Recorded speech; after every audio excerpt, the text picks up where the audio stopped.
প্রবীণ সিপাহীর বর্ণনায় বহমান ইতিমধ্যে নিশ্চিত হয়ে যায় যে আন্দারজগারের সৈন্যরা সত্যই মুসলমানদের হাতে শোচনীয়ভাবে পরাজিত হয়েছে এবং আন্দারজগার এমনভাবে পালিয়েছে যে এখন তার কোনো পাত্তা নেই। বহমান জওয়ান নামী তার এক সালারকে ডেকে পাঠায়। আন্দারজগারের পরিণতি নিশ্চয়ই তুমি শুনেছ? বহমান বলে, আমাদের প্রতি কিসরার নির্দেশ ছিল ওলজায় গিয়ে আন্দারজগারের সৈন্যের সাথে মিলিত হওয়া। এ পরিকল্পনা এখন শুধুই অতীত। আমাদের পরবর্তী করণীয় সম্পর্কে তুমি কিছু ভেবেছ? যা কিছুই করি না কেন, জওয়ান বলে, আমাদের ফিরে যাওয়া ঠিক হবে না। কিন্তু জওয়ান, বহমান বলে, বর্তমান পরিস্থিতিতে অপরিকল্পিত কোনো কিছু পদক্ষেপ নেওয়া ঠিক হবে না। তৃতীয়বারের মতো মুসলমানরা আমাদের পরাজিত করে ফেলেছে। তুমি এখনও অনুধাবন করনি যে সে সময় অতীত হয়ে গেছে যখন আমরা মদিনার বাহিনীকে মরু ডাকাত কিংবা বুদ্ধ বলে উড়িয়ে দিতাম। এখন আমাদের ভেবেচিন্তেই কদম ফেলতে হবে। প্রতিপক্ষকে গুরুত্ব দেওয়ার সময় এসে গেছে। আমাদের পূর্ববর্তী 3 পরাজয়ের কারণ এই একটাই যে আমাদের সেনাপতিরা প্রতিপক্ষকে কোনো গুরুত্ব দেয়নি এবং মরু লুটেরাদের এক বিক্ষিপ্ত কাফেলা মনে করে তাদের সামনে গিয়েছে। জওয়ান বলে, প্রত্যেক সেনাপতি তাদের অমূল্যায়ন এবং তুচ্ছ জ্ঞান করেছে। প্রথম পরাজয়ের পরেই আমাদের চোখ খুলে যাওয়া দরকার ছিল। শত্রুকে গুরুত্ব দিতে হতো, কিন্তু বাস্তবে এমনটি হয়নি। আপনি নিশ্চয়ই কিছু ভেবেছেন পরবর্তী করণীয় সম্পর্কে? এ চিন্তা আমাকে ভীষণ উদ্বিগ্ন করে তুলেছে। বহমান বলে, কিসরা উর্দুসের অসুস্থ। আমি জানি। প্রথম 2 পরাজয়ের আঘাত তাকে শয্যাশায়িত করে দিয়েছে। এই মুহূর্তে আরেক পরাজয়ের খবর তাকে চিরদিনের জন্য স্থিমিত করে দিবে। এই সম্ভাবনা রয়েছে যে পরাজয়ের সংবাদবাহককেও সে মৃত্যুর দুয়ারে পৌঁছে দিবে। কিন্তু বহমান, জওয়ান বলে, আমাদের লড়াই আর প্রাণ বিসর্জন ব্যক্তি উর্দুসের জন্য নয়, জরথুস্ত্রের মর্যাদা রক্ষা এবং সম্মানের জন্যই আমাদের এই রথযাত্রা এবং আত্মবিসর্জন। তোমার সাথে একটি বিষয়ে পরামর্শ করতে চাই জওয়ান, বহমান বলে। এখন স্পষ্ট যে আমাদের প্রতি কিসরার যে নির্দেশ ছিল তা এখন অর্থহীন। আমি মাদায়েন যেতে চাই। সেখানে গিয়ে নয়া হুকুম কি তা জেনে আসব। এছাড়া কিছু গুরুত্বপূর্ণ বিষয়ে তার সাথে কথা বলতে চাই। তারও এখন এটা অভ্যাসে পরিণত হয়েছে যে যাও এবং মুসলমানদের তুলুধুনো করে আসো। তাকে এ পর্যন্ত কেউ বলেনি যে সমর শক্তির অধিকারী কেবল আমরাই নই, প্রতিপক্ষও মজবুত। তাদের শক্তিও অগ্রাহ্য করার নয়। আমি বিশ্বাস করি যে যুদ্ধ দক্ষতা এবং ভরপুর প্রেরণা মুসলমানদের মাঝে যতটুকু আছে তা আমাদের মধ্যে নেই। জওয়ান বলে, শক্তির বলে কাউকে পরাজিত করা যায় না। জওয়ান, শক্তির বলে কাউকে পরাজিত করা যায় না। আমি আপনাকে প্রস্তাব করছি, জওয়ান বলে, সৈন্যদের যাত্রা স্থগিত ঘোষণা করুন এবং এখন আপনি মাদায়েন চলে যান। সৈন্যদের যাত্রা স্থগিত করে দাও, বহমান নির্দেশের সুরে বলে। তাদের এখনই তাঁবু স্থাপন করতে বলো। আমার প্রত্যাবর্তন পর্যন্ত তুমি এই বাহিনীর প্রধান সালার থাকবে। আপনার অনুপস্থিতিতে মুসলমানরা এদিকে এলে কিংবা পরস্পরের সম্মুখীন হলে তখন আমার প্রতি আপনার নির্দেশ কি? জওয়ান জিজ্ঞাসা করে, তাদের সাথে সংঘর্ষে লিপ্ত হব নাকি আপনার আসা পর্যন্ত অপেক্ষা করব? তুমি যথাসম্ভব চেষ্টা করবে যেন আমার প্রত্যাবর্তনের আগে কোনো সংঘর্ষ না হয়, বহমান বলে। ইরানি বাহিনীর অগ্রযাত্রা স্থগিত ঘোষণা করে সেখানেই তাদের ছাউনি ফেলার নির্দেশ দেওয়া হয়। সৈন্যরা হাঁপ ছেড়ে বাসে। অন্তত কয়েক দিনের জন্য তারা বিশ্রামের সুযোগ পায়। এদিকে বহমান কয়েকজন অশ্বারোহী বডিগার্ড পরিবেষ্টিত হয়ে মাদায়েনের উদ্দেশ্যে রওনা হয়। বকর বিন ওয়াইলের বসতিতে একসাথে 2 রকম পরিবেশ বিরাজ করছিল। একদিকে কোড়ধন আর বিলাপের মাতম ছিল, আর অপরদিকে আবেগ, উত্তেজনা এবং প্রতিশোধের জজবার উল্লাস ছিল। ইহুদি গোত্রের যে হাজার হাজার লোক হুঙ্কার এবং উল্লাস করতে ইরানি বাহিনীর সাথে মুসলমানদেরকে পারস্য সাম্রাজ্যের সীমানা ছাড়া করতে গিয়েছিল, তারা রণাঙ্গন থেকে পালিয়ে নিজ নিজ বাড়িতে ফিরে এসেছিল। তাদের কয়েক সাথী নিহত হয়েছিল, কিন্তু আহতও ছিল। তারাও আপ্রাণ চেষ্টা করছিল জীবনটুকু নিয়ে ঘরে ফিরতে, কিন্তু পথিমধ্যেই তারা মারা যায়। ইহুদিরা মাথা নিচু করে ফিরে আসতে থাকলে বাড়িঘর থেকে নারী, শিশু আর বৃদ্ধরা ছুটে আসে। পরাজিত দলের মাঝে নারীরা তাদের ছেলে, ভাই এবং স্বামীদেরকে তন্ন তন্ন করে খুঁজতে থাকে। ছেলে পিতাকে আর পিতা ছেলেকে খুঁজে ফিরে। সৈন্যদের পরাজিত হয়ে ফিরে আসাটাই ছিল তাদের জন্য এক চপেটাঘাত। দ্বিতীয় আঘাত পরে তাদের অন্তরে, যাদের প্রিয়জন রণাঙ্গন হতে ফেরে না। বসতিতে এমন মহিলাদের বিলাপ আর মাতম চলছিল। তারা উঁচু আওয়াজে কাঁদছিল, তবে তোমরা জীবিত ফিরলে কেন? এক মহিলা পশ্চাদপসারিণীদের লক্ষ্য করে চিৎকার দিয়ে বলছিল, তোমাদের ভাইয়ের হত্যার প্রতিশোধ নিতে তোমরা কেন থেকে গেলে না? এই আওয়াজ কয়েকটি কণ্ঠের আওয়াজে পরিণত হয়। অতঃপর মহিলাদের এই তীর্যক ভর্ৎসনা ওঠে, তোমরা বনু বকরের নাম ডুবিয়েছ। তোমরা ওই সমস্ত মুসলমানদের হাতে পরাজিত হয়েছ যারা একদিন এ গোত্রেরই লোক ছিল। যাও এবং প্রতিশোধ নাও। মুসান্না বিন হারেসার মুন্ডু কেটে নিয়ে আসো। সে একটি গোত্রকে কেটে দুখণ্ড করেছে। মুসান্না বিন হারেসা ইহুদি গোত্রেরই একজন সর্দার ছিলেন। তিনি কিছুদিন পূর্বে ইসলাম গ্রহণ করেন এবং তার প্রভাবে এই গোত্রের অনেক লোক মুসলমান হয়ে গিয়েছিল। তাদের অনেকে হযরত খালিদ রাদিয়াল্লাহু তাআলা আনহু-এর ফৌজে শামিল হয়ে গিয়েছিল। এভাবেই একই গোত্রের লোক পরস্পরের বিরুদ্ধে মুখোমুখি হয়। আল্লামা তাবারি এবং ইবনে কুতাইবা লিখেন, পরাজিত ইহুদিরা স্ত্রীদের ভর্ৎসনা এবং উত্তেজনায় প্রভাবিত হয়ে মুসলমানদের বিরুদ্ধে লড়তে আবার প্রস্তুত হয়ে যায়। অধিকাংশ ঐতিহাসিক লিখেন, ইহুদিদের এ কারণেও রক্ত গরম ও চঞ্চল হয়ে ওঠে যে সমাজে যাদের কোনো মূল্য ও গুরুত্ব ছিল না তারা ইসলাম গ্রহণ করে এবং ইসলাম গ্রহণোত্তর ইসলামী ফৌজে সামিল হয়ে তারা এমন শক্তিধর হয়ে ওঠে যে পারস্যের মতো শক্তিশালী সাম্রাজ্যকে কেবল হুঙ্কার নয়, ইতিমধ্যে তিনবার শোচনীয়ভাবে পরাজিত করেছে। পূর্ব ধর্মে এখন তাদের ফিরিয়ে আনা বড়ই কঠিন। বকর বিন ওয়াইলের এক নেতা আব্দুল আসওয়াদ আজালি বলে, এখন এর একটাই প্রতিষেধক, আর তা হলো নির্বিচারে তাদের হত্যা করা। আব্দুল আসওয়াদ আজলান গোত্রের নেতা ছিলেন। এটাও বনু বকরের একটি শাখা। এই হিসেবে আব্দুল আসওয়াদকে আজালিও বলা হতো। সে নামকরা ইহুদি বীর ছিল। মুসলমানদের হত্যা করা এতই সহজ মনে করেছ? এক বৃদ্ধ ইহুদি বলে, রণাঙ্গনে তোমরা তাদের পৃষ্ঠ প্রদর্শন করেছ। আমি একটি পরামর্শ দিচ্ছি। ইহুদিদের আরেক নেতা বলে, আমাদের এলাকায় অবস্থানরত মুসলমানদের হত্যা করা হোক। এর পূর্বে তাদের একটি শেষ সুযোগ দিতে হবে ইহুদি ধর্মে ফিরে আসার। এতে রাজি না হলে গোপনে তাদের হত্যা করা হবে। না, আব্দুল আসওয়াদ বলে, আমাদের গোত্রের মুসলমানরা গেরিলা হামলার মাধ্যমে ইরানি বাহিনীর মাঝে যে বিপর্যয় ও ত্রাস সৃষ্টি করেছিল তার কথা কি তোমরা ভুলে গেছো? তারা অত্যন্ত দুঃসাহসিকতার সাথে ইরানিদের ঊর্ধ্বতম সামরিক অফিসারদের হত্যা করে। এখানকার একজন মুসলমানকেও যদি তোমরা গোপনে হত্যা করো তাহলে মুসান্নার গেরিলা গ্রুপ প্রতিশোধ হিসাবে তোমাদের ব্যাপকভাবে হত্যা করবে এবং ঘরে ঘরে আগুন ধরিয়ে দিবে। তোমাদের সতর্ক ও প্রতিরোধের পূর্বেই তারা নিমিষে সফল অপারেশন চালিয়ে হাওয়া হয়ে যাবে। তাহলে প্রতিশোধ আমরা কিভাবে নিতে পারি? একজন উদ্বেগের সাথে জানতে চায়। ওলজা রণাঙ্গনে তোমার দুপুত্র নিহত হওয়ায় তাদের থেকে কঠিন প্রতিশোধ নেওয়া তোমার জন্য অনিবার্য। ইরান সম্রাট আর মুসলমানরা নিজ নিজ স্বার্থ রক্ষায় লড়াইরত। আব্দুল আসওয়াদ বলে, আমাদেরও নিজস্ব ও জাতিগত স্বার্থে যুদ্ধ করতে হবে।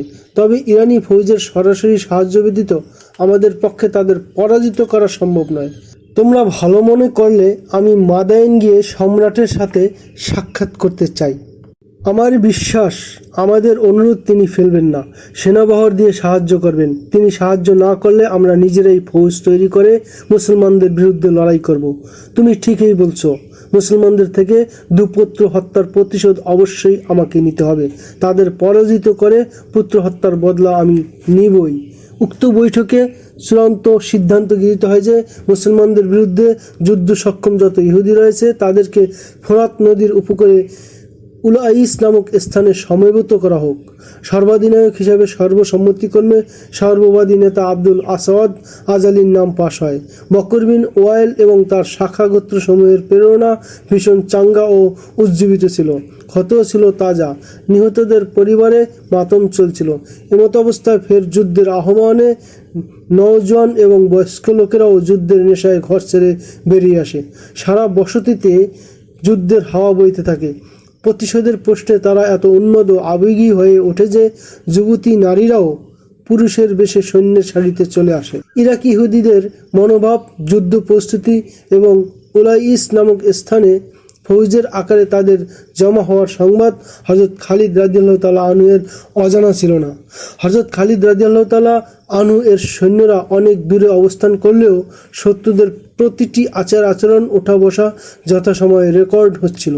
প্রয়োজনীয় এবং গুরুত্বপূর্ণ তথ্য হযরত খালিদ রাদিয়াল্লাহু তাআলা আনহু এর সাথে সাথে পেতে থাকেন। তার গোয়েন্দা টিমও চতুর্দিকে ছড়ানো ছিল। ইহুদিদের পাশে আরব মুসলমানরাও অবস্থান করত। মদিনার মুসলমানদের সাথে ছিল তাদের গভীর সম্পর্ক, আন্তরিক টান। উপর্যুপরি মুসলমানদের বিজয় দেখে অগ্নি পূজকদের হাত থেকে নাজাত এবং নির্যাতন থেকে মুক্তির সূর্য চোখের তারায় ঝলমল করতে থাকে। তারা অকৃত্রিমভাবে মুসলমানদের বন্ধু ছিল। তাদের হৃদয় মন মুসলমানদের সাথেই মিলিত ছিল। ফলে তারা কোনো নির্দেশ ছাড়াই স্বতঃপ্রণোদিত হয় মুসলমানদের পক্ষে গোয়েন্দাগিরি ও গুপ্তচর বৃত্তি করতে থাকে। হযরত খালিদ রাদিয়াল্লাহু তাআলা আনহু এর সৈন্যদের মানসিক অবস্থা ও মনোবল ছিল অত্যন্ত চাঙ্গা এবং দুরন্ত। এক বিশাল শক্তির বিরুদ্ধে উপর্যুপরি 3 বার বিরাট জয়লাভ এবং প্রচুর মালে গনিমত অর্জনের দরুন মুজাহিদ বাহিনীর দৃঢ়তা ও মনোবল ছিল তুঙ্গে। প্রতিটি সৈন্য সাহসে বলীয়ান ছিল। তবে হযরত খালিদ রাদিয়াল্লাহু তাআলা আনহু ঠিকই জানতেন যে তার সৈন্যরা দৈহিক দিক দিয়ে দারুণ বিধ্বস্ত। উপযুক্ত ও পর্যাপ্ত বিশ্রামের সুযোগ না পাওয়ায় দুর্বলতা তাদের গ্রাস করে ফেলেছে। ইরান সাম্রাজ্যে পা দেওয়ার পর থেকে এখনও তারা বিশ্রামের সুযোগ পায়নি। সতত মার্চ এবং শত্রুর উদ্দেশ্যে এগিয়ে যাওয়ার মধ্যেই কেটেছে তাদের এতদিনের ব্যস্ততম দিনগুলো। এছাড়া 3টি বিশাল রণাঙ্গনে জীবন বাজি রেখে যুদ্ধ করা তো ছিলই, তাদেরকে পূর্ণ বিশ্রামের সুযোগ দাও। হযরত খালিদ রাদিয়াল্লাহু তাআলা আনহু এক বৈঠকে কমান্ডারদের উদ্দেশ্যে বলেছিলেন, তাদের অস্থিমজ্জাও চূর্ণ বিচূর্ণ। যতদিন সম্ভব আমি তাদেরকে পূর্ণ বিশ্রামে রাখতে চাই। শত্রুর উপর নজরদারি করতে যাদেরকে আমরা দজলার উপকূলে রেখে এসেছিলাম তাদেরও এখানে ডেকে পাঠাও। কই মুসান্না বিন হারিসাকে তো দেখছি না, সে কোথায় গেল? তাকে গতকাল রাত থেকে দেখছি না, এক সালারের জবাবে বলে। এ সময় দূর থেকে একটি ঘোড়ার ঘণ্টির আওয়াজ শোনা যায়। আওয়াজ কর্মীর নিকটবর্তী হচ্ছিল। একটু পরেই আরোহী সহ ঘোড়া হযরত খালিদ রাদিয়াল্লাহু তাআলা আনহু এর তাঁবুর নিকটে এসে থামে। মুসান্না বিন হারিসা এসেছেন। বাইরে থেকে এক ব্যক্তি হযরত খালিদ রাদিয়াল্লাহু তাআলা আনহুকে অবগত করায়। হযরত মুসান্না রাদিয়াল্লাহু তাআলা আনহু ঘোড়া থামিয়ে এক প্রকার লাফিয়ে নেমে ছুটে গিয়ে হযরত খালিদ রাদিয়াল্লাহু তাআলা আনহু এর তাঁবুতে প্রবেশ করেন। আল্লাহ আপনার প্রতি রহম করুন জনাব খালিদ, হযরত মুসান্না রাদিয়াল্লাহু তাআলা আনহু অত্যন্ত আবেগঝরা কণ্ঠে বলেন এবং বসার পরিবর্তে তাঁবুতে পায়চারি করতে থাকেন। খোদার কসম ইবনে হারেসা, হযরত খালিদ রাদিয়াল্লাহু তাআলা আনহু স্মিত হেসে বলেন, তোমার হাবভাব এবং খুশির উত্তেজনা বলছে যে নিশ্চয়ই তুমি কোনো গুপ্ত ধন ভাণ্ডারের সন্ধান পেয়েছো। ধন ভাণ্ডারের চেয়েও দামি তথ্য নিয়ে এসেছি আমি। মুসান্না বিন হারিসা রাদিয়াল্লাহু তাআলা আনহু বলেন, আমার গোত্রের ইহুদিরা একটি ফৌজ তৈরি করে উলাইসে সমবেত হতে রওনা হয়েছে। তাদের নেতৃবৃন্দ রুদ্ধদ্বার বৈঠকে আমাদের বিরুদ্ধে যে পরিকল্পনা গ্রহণ করেছে আমি তা অন্তরে অন্তরে অবগত। এই তথ্য লাভ করতেই কি তুমি গতরাতে থেকে হাওয়া হয়ে গিয়েছিলে? হযরত খালিদ রাদিয়াল্লাহু তাআলা আনহু জানতে চান। হ্যাঁ, মুসান্না জবাব দেন, তারা আমার গোত্রীয়। আমি জানতাম আমার গোত্রের লোকেরা প্রতিশোধ না নিয়ে স্বস্তিতে বসে থাকবে না। বেশ বদল করে আমি তাদের পিছু নিয়েছিলাম। যে স্থানে তারা আমাদের বিরুদ্ধে পরিকল্পনা তৈরি করে আমি তার পার্শ্বস্থ কক্ষে বসেছিলাম। আমি সেখান থেকে পুরো খবর সংগ্রহ করে রওনা হয়েছি। দ্বিতীয়ত গুরুত্বপূর্ণ খবরটা হলো তাদের নেতৃত্বাধীন একটি প্রতিনিধি দল আমাদের বিরুদ্ধে যুদ্ধ করতে সেনা সাহায্য চাইতে মাদাইন উর্দু শেরের দরবারে গিয়েছে। তাহলে তো এর অর্থ এটাই যে আমার সৈন্যদেরকে বিশ্রামের সুযোগ দিতে পারবো না। হযরত খালিদ রাদিয়াল্লাহু তাআলা আনহু বলেন, এই মুহূর্তে এটা করলে ভালো হয় না যে যেভাবে আমরা উলজা ইরানিদের পূর্ণ প্রস্তুতি গ্রহণের সুযোগ দেইনি, ঠিক তেমনিও এখানে আমরা ইহুদি ও ইরানিদের সমবেত হওয়ার পূর্বেই তাদের উপর আক্রমণ করব। আল্লাহ আপনাকে দীর্ঘজীবী করুন জনাব খালিদ। হযরত মুসান্না বলেন, শত্রু মাথা উঁচু করার পূর্বেই তার ঘাড় মটকে দেওয়াই সর্বোত্তম। হযরত খালিদ রাদিয়াল্লাহু তাআলা আনহু উপস্থিত অন্যান্য সালারদের থেকে পরামর্শ চাওয়ার ভঙ্গিতে এক এক করে সকলের দিকে তাকান। এমনটিই হওয়া উচিত। সালার হযরত আসিম বিন আমর রাদিয়াল্লাহু তাআলা আনহু বলেন, তবে সৈন্যদের শারীরিক অবস্থার প্রতিও নজর রাখা চাই। সৈন্যদেরকে কমপক্ষে 2টি দিন বিশ্রামের সুযোগ দিলে ভালো হয় না? হ্যাঁ জনাব খালিদ। অপর সালার হযরত আদি ইবনে হাতেম রাদিয়াল্লাহু তাআলা আনহু বলেন, যেন এমনটি না হয় যে প্রথম 3 বিজয়ের নেশায় সার্বিক দিক বিবেচনা না করে যুদ্ধে জড়িয়ে পড়লাম, অতঃপর পরাজয়ের শিকার হতে হলো। ইবনে হাতেম হযরত খালিদ রাদিয়াল্লাহু তাআলা আনহু বলেন, সুন্দর এ পরামর্শ দানের জন্য তোমাকে ধন্যবাদ। কিন্তু এটাও ভাবতে হবে যে সৈন্যদের বিশ্রামের উদ্দেশ্যে 2 দিন ব্যয় করলে এরই মধ্যে ইরানি বাহিনী ইহুদিদের সাথে এসে মিলিত হবে না তো? এমনটি হতে পারে। হযরত আদি রাদিয়াল্লাহু তাআলা আনহু বলেন, ইরানি বাহিনীর আসতে দেওয়াই আমার মতে ভালো, কেননা এর আগেই বকর বিন ওয়াইলের সাথে যুদ্ধে জড়িয়ে পড়লে হতে পারে ইতিমধ্যে ইরানি বাহিনী এসে পশ্চাৎ হতে আমাদের উপর ঝাঁপিয়ে পড়বে। যে রণাঙ্গনে যারা যারা আমাদের বিরুদ্ধে লড়তে ইচ্ছুক তাদেরকে সেখানে সমবেত হওয়ার সুযোগ দেওয়াকেই আমি ভালো মনে করি। জনাব খালিদ হযরত মুসান্না রাদিয়াল্লাহু তাআলা আনহু বলেন, ইহুদিদের বিরুদ্ধে প্রথম আক্রমণ রচনার অনুমতি প্রার্থনা করছি আমি। এ পরিকল্পনার ফায়দা কি? হযরত খালিদ রাদিয়াল্লাহু তাআলা আনহু জানতে চান। ফায়দা হলো, তাদেরকে আমি যেভাবে চিনি আর কেউ এমন চেনে না। হযরত মুসান্না রাদিয়াল্লাহু তাআলা আনহু জবাবে বলেন, আর এজন্যও অগ্রবর্তী হয়ে আমি তাদের উপর আক্রমণ করতে চাই যে তাদের পরিকল্পনার মধ্যে এটিও একটি বিশেষ দিক ছিল যে তাদের গোত্রের যারা মুসলমান হয়েছে তাদেরকে তারা হত্যা করবে। তাই আমি আক্রমণের অগ্রভাগে থেকে তাদের বলতে চাই যে দেখো কারা কাদের হত্যা করছে। বর্তমানে আমাদের সৈন্য সংখ্যা কত? হযরত খালিদ রাদিয়াল্লাহু তাআলা আনহু জানতে চান। 18,000-এর কিছু বেশি এক সালার জানান। পারস্যের সীমানায় পা রাখার সময় আমাদের সৈন্য সংখ্যা 18,000-এই ছিল। হযরত খালিদ রাদিয়াল্লাহু তাআলা আনহু বলেন, এই এলাকার মুসলমানরা আমার সৈন্য সংখ্যা হ্রাস পেতে দেয়নি। ঐতিহাসিকগণ লিখেন, ইতিপূর্বে সংঘটিত 3 যুদ্ধে প্রচুর মুসলমান শহীদ এবং অনেকে মারাত্মক আহত হয়েছিলেন। কেউ কেউ এটাও লিখেছেন 3 যুদ্ধের পর সৈন্যদের সংখ্যা অর্ধেকে নেমে গিয়েছিল। কিন্তু হযরত মুসান্না রাদিয়াল্লাহু তাআলা আনহু এর গোত্র নিজেদের জনবল দিয়ে এই কমতি পূরণ করে দিয়েছিল। আগুন পূজারী বাহিনীর সেনাপতি বহমন উর্দুশেরের সাথে সাক্ষাৎ করে তার থেকে নতুন নির্দেশ লাভের জন্য মাদাইন পৌঁছেছিল, কিন্তু রাষ্ট্রীয় চিকিৎসক তাকে সম্রাট পর্যন্ত তৎক্ষণাৎ পৌঁছে দেয়নি। ভালো খবর আনলে ভেতরে যাও, চিকিৎসক বলে, আর ভালো খবর না এনে থাকলে আমি তোমাকে ভিতরে যাওয়ার অনুমতি দিব না। খবর ভালো নয়, বাহমান বলে। আমাদের বাহিনী 3য়বারের মতো পরাস্ত হয়েছে। আন্দার জগার তো অন্তর্ধানী হয়ে গেছে। বাহমান, চিকিৎসক বলে, উর্দুশেরের জন্য এর চেয়ে খারাপ খবর আর হতে পারে না। আন্দার জগারকে সম্রাট উর্দুশের তার সমর শক্তি সবচেয়ে মজবুত স্তম্ভ মনে করতেন। এই সেনাপতি যাওয়ার পর থেকে প্রতিদিন কয়েকবার করে তিনি জিজ্ঞাসা করতে থাকেন যে আন্দার জগার মুসলমানদেরকে পারস্য সীমানা থেকে তাড়িয়ে ফিরে এসেছে কিনা। এই একটু পূর্বেও জিজ্ঞাসা করেছিলেন। সম্মানিত ডাক্তার, বাহমান বলে, একটি বাস্তবতা লুকিয়ে আমরা কোনো ভুল করছি না তো? কিসরা একদিন না একদিন অবশ্যই এর তথ্য জেনে যাবেন। বাহমান, চিকিৎসক বলে, আমি তোমাকে এই মর্মে সতর্ক করছি যে তুমি এ খবর সম্রাটকে শোনালে নিজের গলা কেটে তার প্রায়শ্চিত্ত করতে হবে। বাহমান সামনে পা বাড়ায় না, সেখানে থেকেই ফিরে আসে।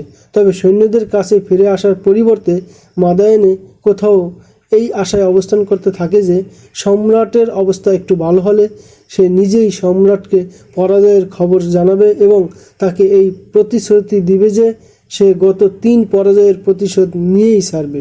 এদিন কিংবা এর একদিন পর ইহুদিদের এক প্রতিনিধি দল উর্দুশেরের সাথে সাক্ষাতের সুযোগ পায়। রাষ্ট্রীয় চিকিৎসক কিংবা রাজপরিবারের কেউ ইতিপূর্বে জানতে পারে না যে এই প্রতিনিধি দল কোন উদ্দেশ্যে এসেছে। উর্দুশের যেহেতু জানতো যে আন্দার জগারের বাহিনীতে ইহুদিরাও যোগ দিয়ে মুসলমানদের বিরুদ্ধে লড়াই করছে, তাই সে সানন্দে ইহুদি প্রতিনিধি দলকে সাক্ষাতের অনুমতি দেয়। এই প্রতিনিধি দল সম্রাটকে প্রথম সাক্ষাতে যে খবর শোনায় তা হলো আন্দার জগার পরাজিত হয়েছে। আন্দার জগার পরাজিত হতে পারে না। উর্দুশের গা ঝাড়া দিয়ে উঠে বসে বলে, তোমরা আমাকে এই মিথ্যা খবর শোনাতে এসেছো? কোথায় আন্দার জগার? তার পরাজিত হওয়ার সংবাদ সঠিক হয়ে থাকলে এটাও নিশ্চিত যে যেদিন সে মাদায়েনের মাটিতে পা রাখবে সেদিনেই তবে তার জীবনের শেষ দিন। আমরা মিথ্যা খবর শোনাতে আসিনি, প্রতিনিধি দল প্রধান বলে। আপনার এই তৃতীয় পরাজয়কে জয়ে পরিবর্তন করার অঙ্গীকার নিয়ে আমরা এসেছি, কিন্তু আপনার সাহায্য ব্যতীত আমরা সফল হতে পারবো না। উর্দুসের নীরবে ঘরময় পায়চারি করতে থাকে। তার অসুস্থতা বৃদ্ধি পাচ্ছিল, অতিশয় দুর্বল হয়ে পড়ছিল সে। আমরা মিথ্যা খবর শোনাতে আসিনি, প্রতিনিধি দল প্রধান বলে। আপনার এই তৃতীয় পরাজয়কে জয়ে পরিবর্তন করার অঙ্গীকার নিয়ে আমরা এসেছি, কিন্তু আপনার সাহায্য ব্যতীত আমরা সফল হতে পারবো না। উর্দুসের নীরবে ঘরময় পায়চারি করতে থাকে। তার অসুস্থতা বৃদ্ধি পাচ্ছিল, অতিশয় দুর্বল হয়ে পড়ছিল সে। ঔষধ তাকে সুস্থ করে তোলার পরিবর্তে দীর্ঘ অসুস্থতার দিকে ঠেলে দেয়। তৃতীয় পরাজয়ের খবরে তার আশার আলো ধপ করে নিভে যায়। হতাশা আর ব্যর্থতা তাকে চরমভাবে গ্রাস করে ফেলে। সুস্থ হওয়ার যেটুকু ক্ষীণ আশা ছিল তাও হাওয়ায় মিলিয়ে যায়। ডাক্তার তার পাশেই দাঁড়িয়েছিল। মহামান্য সম্রাটের এখন বিশ্রামের প্রয়োজন, চিকিৎসক বলে। সম্মানিত মেহমানগণ, এখন বিদায় নিলে সম্রাটের জন্য ভালো হতো। ইহুদি প্রতিনিধি দল প্রস্থানের জন্য আসন ত্যাগ করে। চিকিৎসকের মনোভাব বুঝতে পেরে তারা ক্ষণকাল দেরি করে না। দাঁড়াও, উর্দুসের দুর্বল আওয়াজ বলে। পরাজয়কে জয়ে পরিবর্তন করার কথা তোমরা বলছিলে, তা তোমরা কি চাও? কিছু ফৌজ চাচ্ছি মহামান্য সম্রাট, তবে অধিক সংখ্যক অশ্বারোহী হলে ভালো হয়। প্রতিনিধি প্রধান বলে। আমাদের পুরো গোত্র উলাইসে পৌঁছে গেছে, যা চাবে পাবে। উর্দুসের বলে, বহমানের কাছে চলে যাও এবং তার বাহিনীকে সাহায্য হিসাবে নেবে। বহমান ওলজার ধারে কাছেই কোথাও থাকবে। বহমান এখন মাদায়েন জনাব, কেউ উর্দুসরকে জানায়। সে সম্রাটের কাছে এসেছিল, কিন্তু চিকিৎসক তাকে আপনার কাছে আসা ভালো মনে করেনি।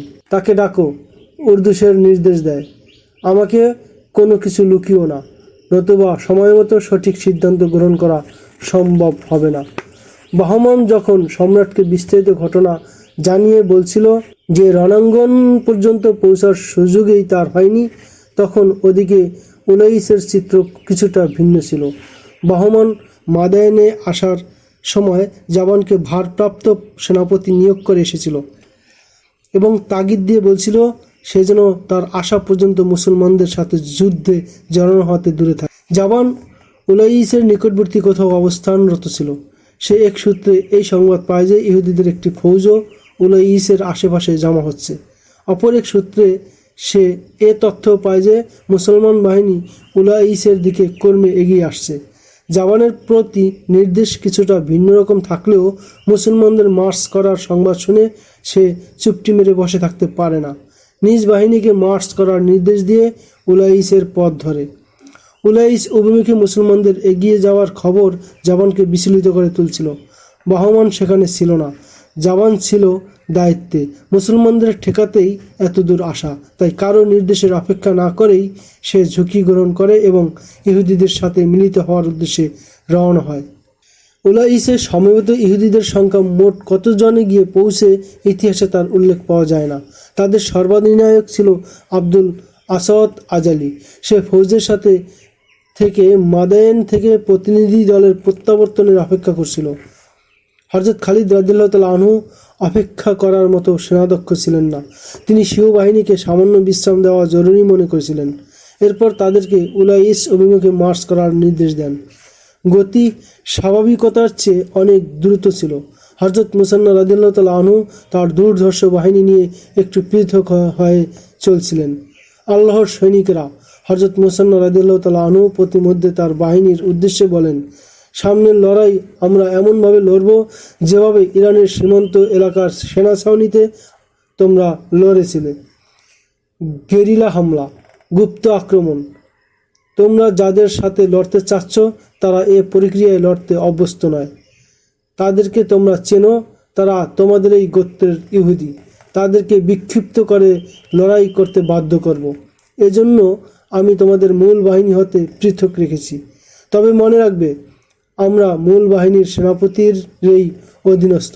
সাথে সাথে এটাও মনে রাখবে যে এটা ধর্ম সমুন্নত এবং মাজহাবি চেতনা রক্ষার লড়াই। তোমাদের প্রতিপক্ষ দুই ভ্রান্ত মতবাদী। আল্লাহ যে আমাদের এই সাথে তা যুদ্ধের মাধ্যমে আমাদের প্রমাণ করতে হবে। মনে রেখো, এই ইহুদি তারাই যারা সর্বক্ষণ আমাদের বিরুদ্ধে গুপ্তচর বৃত্তি করেছে এবং অগ্নি প্রযুক্তদের হাতে আমাদের ঘরবাড়ি জ্বালিয়ে দিয়েছে, আমরা তাদের থেকে আজ প্রতিশোধ নিব। সৈন্যরা ইমানি দীপ্ততায় স্লোগান তুলতে থাকে, কিন্তু হযরত মুসান্না রাদিয়াল্লাহু তাআলা আনহু তাদের থামিয়ে দেন এবং নীরবে এগিয়ে যাবার নির্দেশ দেন। তিনি তাদের ভালো করে জানিয়ে দেন যে আমরা অতি সন্তর্পণে পথ অতিক্রম করব। শত্রুরা আমাদের আগমনের খবর তখন টের পাবে যখন আমাদের তরবারি তাদের হত্যা করতে থাকবে। ইহুদি ফৌজ উলাইসে তাঁবু স্থাপন করে মাদায়েন থেকে প্রতিনিধি দলের প্রত্যাবর্তনের অপেক্ষায় ছিল। হুঁশিয়ার, শত্রু আসছে। ইহুদি ফৌজের নিরাপত্তা রক্ষায় নিয়োজিত সাথীরা একসাথে চিল্লিয়ে ওঠে, খবরদার, সাবধান, প্রস্তুত হও। আকস্মিক এই আওয়াজ রীতিমতো হুলস্থুল পড়ে যায়। নেতৃ পর্যায়ের লোকেরা উঁচু উঁচু বৃক্ষে উঠে খবরের সত্যতা যাচাই করতে চেষ্টা করে। একদল সৈন্যের প্রতি তাদের দৃষ্টি আটকে যায়। তাদের দিকে একটি বাহিনী এগিয়ে আসছিল। নেতারা বৃক্ষে বসেই তীরন্দাজ বাহিনীকে প্রথম সারিতে আসার নির্দেশ দেয়। ইহুদিরা নিয়মিত সৈন্য না হওয়ায় তাদের মাঝে নিয়মতান্ত্রিকতা, সুশৃঙ্খলা, ধৈর্য ও সহিংসতার অভাব ছিল। তারা পরিকল্পিত ও কৌশলী হামলার পরিবর্তে এক স্থানে দাঁড়িয়ে টানা হামলায় অভ্যস্ত ছিল। তারপরেও নেতাদের নির্দেশে ইহুদিরা সারিবদ্ধ হতে থাকে। আগন্তুক বাহিনী কাছে এসে পড়ছিল প্রায়। সৈন্যরা আরও এগিয়ে এলে নেতাদের মাঝে কিছুটা সংশয়ের উদ্রেক হয়। এক সালার বলে যে এটা মুসলিম বাহিনী হতে পারে না, কারণ এরা সেদিক থেকে আসছে যেদিকে বাহমানের বাহিনী থাকার কথা ছিল। সেনাপতি দু অশ্বারোহীকে দ্রুত ঘোড়া ছুটিয়ে আগন্তুক বাহিনী সম্পর্কে খোঁজ খবর নিতে বলে। এরা শত্রু নয়, বন্ধু। এক অশ্বারোহী দ্রুত ফিরে এসে উঁচু আওয়াজে বলে, আগত বাহিনী পারস্যের ফৌজ। ঈশা মহিষের পূজারীগণ। বৃক্ষের উপর থেকেই সেনাপতি চিৎকার করে বলে, তোমাদের সাহায্যার্থে মাদায়েন থেকে ফৌজ এসে গেছে। ইহুদিরা আনন্দের স্লোগান তুলতে থাকে এবং এ স্লোগান চলা অবস্থাতেই জাওয়ানের বাহিনী ইহুদিদের ছাউনিতে এসে প্রবেশ করে।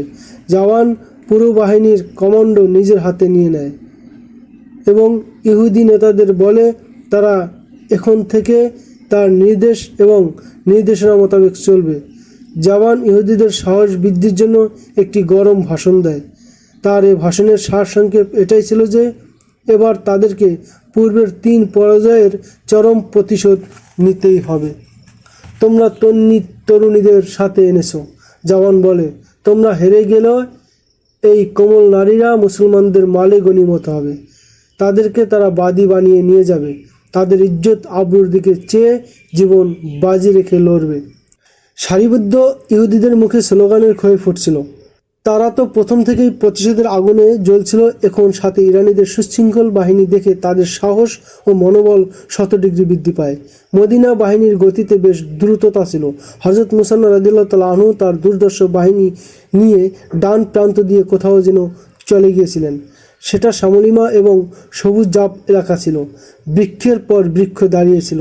বিভিন্ন ঝোপ ঝাড় এবং উঁচু উঁচু ঘাসও ছিল প্রচুর। এলাকাটি এত ঘন গাছগাছালি ও জঙ্গলে পরিপূর্ণ ছিল যে কেউ এখানে একটু এগিয়ে গেলেই সে দৃষ্টির আড়ালে হারিয়ে যেত। এলাকাটি বিনোদন কেন্দ্রও ছিল। ইরানের বড় বড় সামরিক বেসামরিক কর্মকর্তা অফিসার এখানে ভ্রমণ এবং শিকার করতে আসত। উলাইসের পরে হীরা নামে একটি শহর ছিল। বাণিজ্য ও সামরিক দৃষ্টিকোণ থেকে এ শহরের গুরুত্ব অত্যন্ত বেশি ছিল।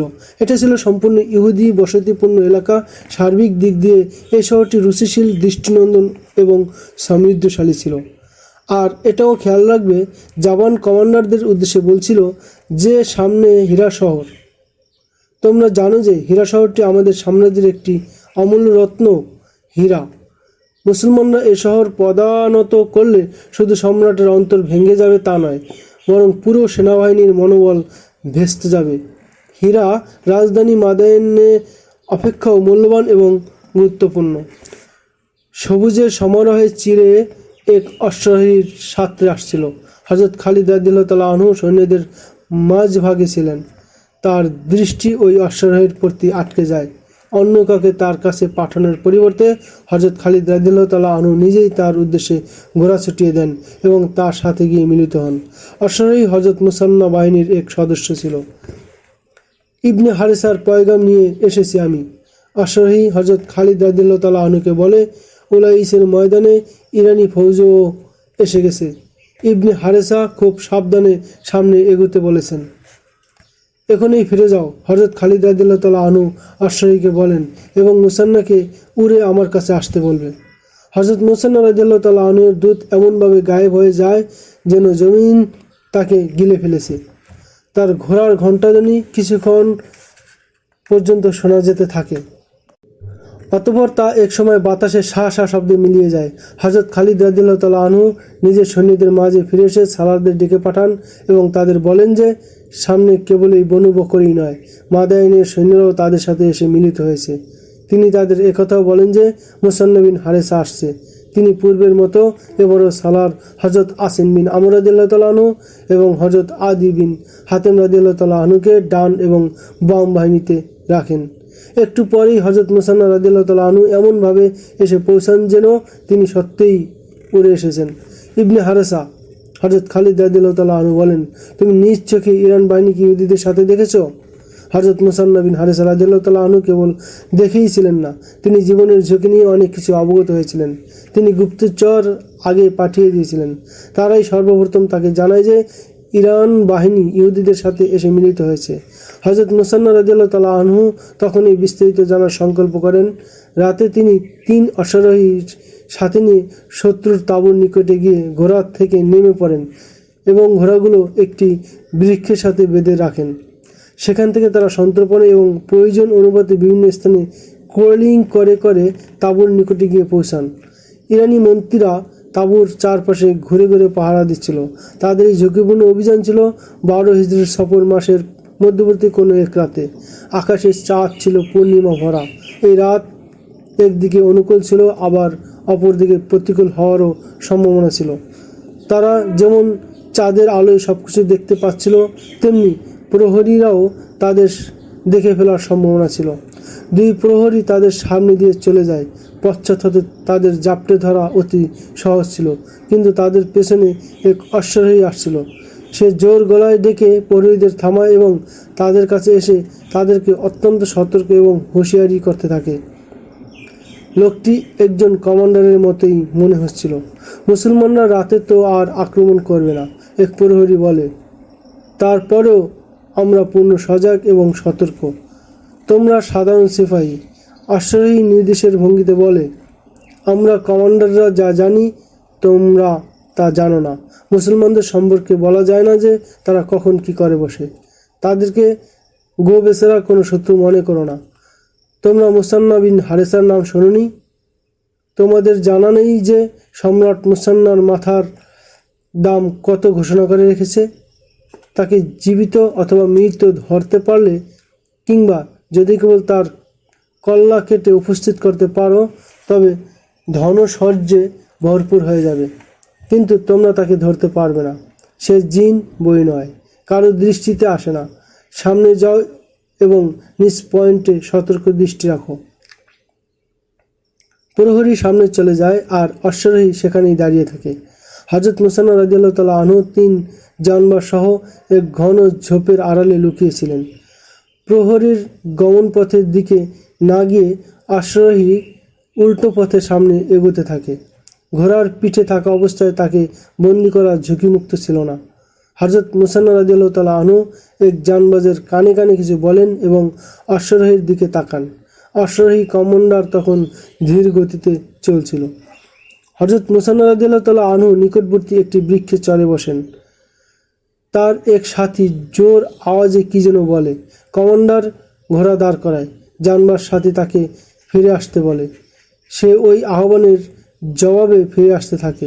আসমাকা হযরত মুসান্না রাদিয়াল্লাহু তাআলা আনহু বৃক্ষ থেকে ঘোড়ার উপর লাফিয়ে পড়েন এবং কমান্ডারকে ঘোড়া থেকে মাটিতে ফেলে দেন।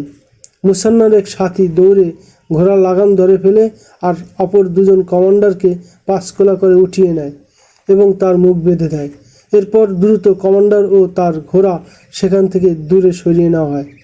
হযরত মুসান্নার জানবাজরা নিজেদের ঘোড়ার বাঁধন খোলে এবং সবাই এত দূরে চলে যায় যে কেউ চিৎকার দিলেও সে আওয়াজ শত্রুর তাঁবু পর্যন্ত পৌঁছবে না। প্রাণে বাঁচতে চাইলে তোমাদের সৈন্যরা কোত্থেকে আসছে? হযরত মুসা রাদিয়াল্লাহু তাআলা আনহু তলোয়ারের অগ্রভাগ তার শাহরাগে চেপে জিজ্ঞাসা করেন। সে বহমান বাহিনীর কমান্ডার ছিল। প্রাণ বাঁচানোর স্বার্থে সে সব কিছু বলে দেয়। সে ভয়ে ভয়ে এটাও জানিয়ে দেয় যে বহমান এখন মাদায়েনে, তার স্থলে বাজান সেনাপতি। বনু বকরের ফৌজের সাথে তারা ঘটনাক্রমে মিলিত হয়েছে। কমান্ডার এ তথ্য জানায় যে ইহুদি গোত্রের কিছু নেতা মাদায়েন থেকেও সৈন্য নিয়ে আসবে। মদিনার সৈন্যদের অবস্থান তোমরা জানো কি? হযরত মুসা রাদিয়াল্লাহু তাআলা আনহু তাকে জিজ্ঞাসা করেন। তারা অনেক দূরে, কমান্ডার জবাবে বলে। আমরা তাদের উপর আক্রমণ করতে যাচ্ছি, সম্ভবত 2 দিন পরেই। যা কিছু জানার দরকার তা জানা হয়ে গেলে তাকে হত্যা করে তার লাশ সেখানেই মাটি চাপা দেওয়া হয়।